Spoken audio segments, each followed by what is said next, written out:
Hello friends, welcome to real life story. और आज की कहानी है ननद जी इतनी कड़वाहट क्यों। बहुत अच्छी कहानी है, पूरी सुनिएगा और अच्छी लगे तो अपने सुझाव कमेंट सेक्शन में ज़रूर दीजिएगा। एक बात बताओ अंकित, स्वाति दीदी को मुझसे कोई नाराज़गी है क्या? मोनिका अपने पति से अपनी ननद के बारे में बात कर रही थी। तब अंकित ने कहा, क्यों मोनिका, तुम्हें ऐसा क्यों लग रहा है? तुम दोनों ननद भाभी की तो बहुत अच्छी बनती है आपस में, फिर ऐसा क्या हुआ है? तब मोनिका ने कहा कि अंकित, कई बार जब मम्मी से कोई मेरी बात हो जाती है या कोई हम दोनों के बीच छोटी मोटी तकरार हो जाती है तो स्वाति मुझे सपोर्ट करने की बजाय अनजान बन जाती है, जैसे उसे कुछ पता ही नहीं है। और कई बार उसकी गलतियों की सज़ा भी मुझे ही मिलती है, मम्मी जी मुझे ही सुनाती है। तब भी स्वाति मम्मी को कुछ भी सच्चाई नहीं बताती है। तब अंकित ने कहा, कोई बात नहीं मोनिका, अभी वह छोटी है, अभी समझती नहीं है। तब मोनिका ने कहा कि कहाँ से छोटी है अंकित, वह शादी लायक हो चुकी है और उनका ये व्यवहार आगे जाकर उनको परेशान करेगा। भाभी हूँ मैं उनकी, मैं तो सहन कर लूँगी, पर ससुराल में कोई सहन करने वाला नहीं है। तब अंकित ने कहा कि मोनिका, तुम मेरी बहन के लिए क्या कहना चाहती हो कि वह ससुराल में परेशान रहेगी? पर एक बात बोलूं वह तुमसे ज़्यादा समझदार है। और अंकित मोनिका के मुंह पर तमाचा सा मारकर बाहर निकल गया। और मोनिका अब फ़ोन पर अपनी माँ को ये दुखड़ा रोने लगी। मोनिका ने अपनी मम्मी को फ़ोन किया तो फ़ोन पर उसकी मम्मी ने बोला कि क्या हुआ मोनिका, तुम रो क्यों रही हो? तब मोनिका बोली, क्या बताऊं मम्मी, मैंने स्वाति के बारे में अंकित को उसकी सच्चाई क्या बता दी, वह तो उल्टा मुझको ही सुनाकर चले गए। तब मोनिका की मम्मी ने कहा, बेटा इसमें गलती तुम्हारी है। अगर अंकित तुम्हारे भाई बहन के बारे में कुछ कहे तो तुम सुन लोगी क्या अपने भाई बहन के बारे में? नहीं ना, तो बस अंकित भी अपनी बहन के बारे में कैसे सुन सकता है? तब मोनिका ने कहा कि मम्मी, आपको पूरी बात पता ही नहीं है। जब मेरी सासू माँ का ऑपरेशन हुआ था तब मैंने आगे होकर स्वाति को कहा था कि सासू माँ मेरे कमरे में रह जाएगी, क्योंकि मेरे रूम में स्टैंडिंग टॉयलेट है जिससे उनको दिक्कत नहीं होगी और मैं और अंकित गेस्ट रूम में सो जाएंगे। पर अभी 2 दिन पहले ही पापा जी हम दोनों को इतना सुना रहे थे कि हम लोग स्वार्थी हैं, हम अपनी आंखों से हमारी सासू माँ को परेशान देख रहे थे और फिर भी हमने कमरा खाली नहीं किया। पर तब भी स्वाति ने ये नहीं कहा कि भाभी ने उसे कहा था कि मम्मी जी मेरे कमरे में शिफ्ट हो जाएगी। तो स्वाति ने कहा कि नहीं, मम्मी को आपके कमरे में ज़्यादा गर्मी लगेगी उमस के कारण, इसलिए मैंने मेरी सासू माँ को ज़्यादा जोर देकर नहीं कहा।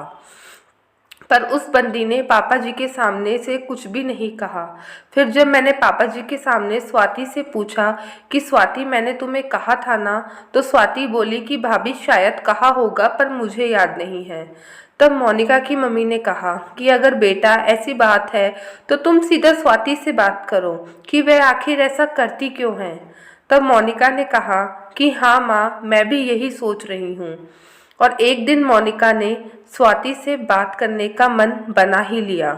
और उस दिन शाम को बगीचे में मोनिका ने स्वाति से कहा, स्वाति तुम्हें याद है मेरे भाई की शादी में मैंने अंकित से चांदी की पायजेब लाने को कहा था।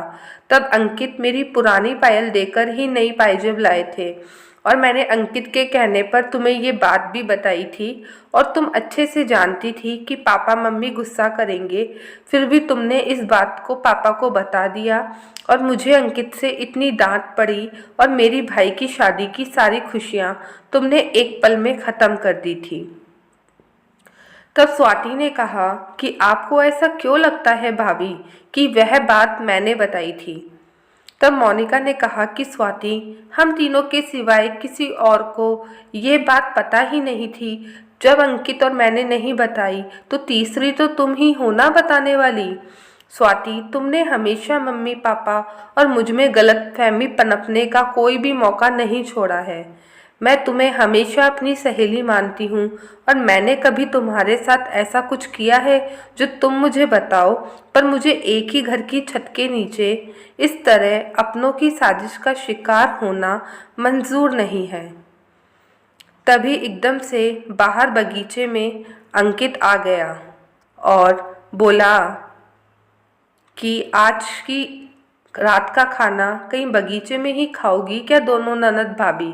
क्योंकि स्वाति और मोनिका को बातें करते हुए बहुत देर हो गई थी और दोनों की ही आंखें बहुत नम थी और अंकित को बिना कुछ बताए दोनों अंदर आ गई।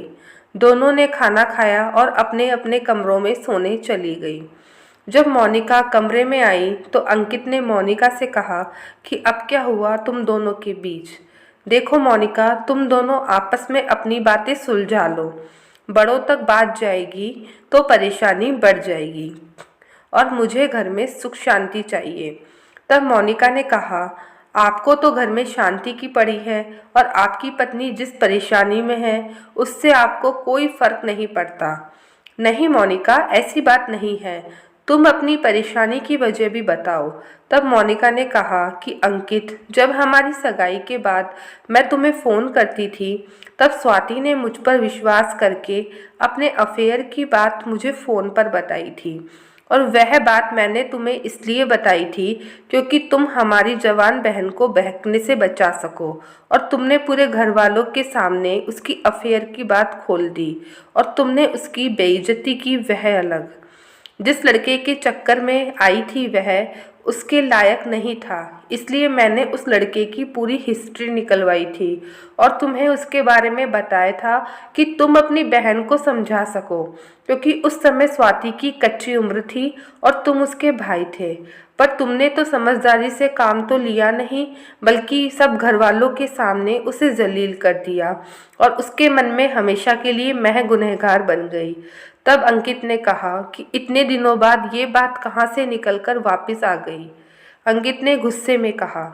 तब मोनिका ने अंकित का गुस्सा शांत किया और कहा कि आज मैंने स्वाति के मन में छुपी मेरे प्रति कड़वाहट जानने का प्रयत्न किया, तब ये बातें निकली।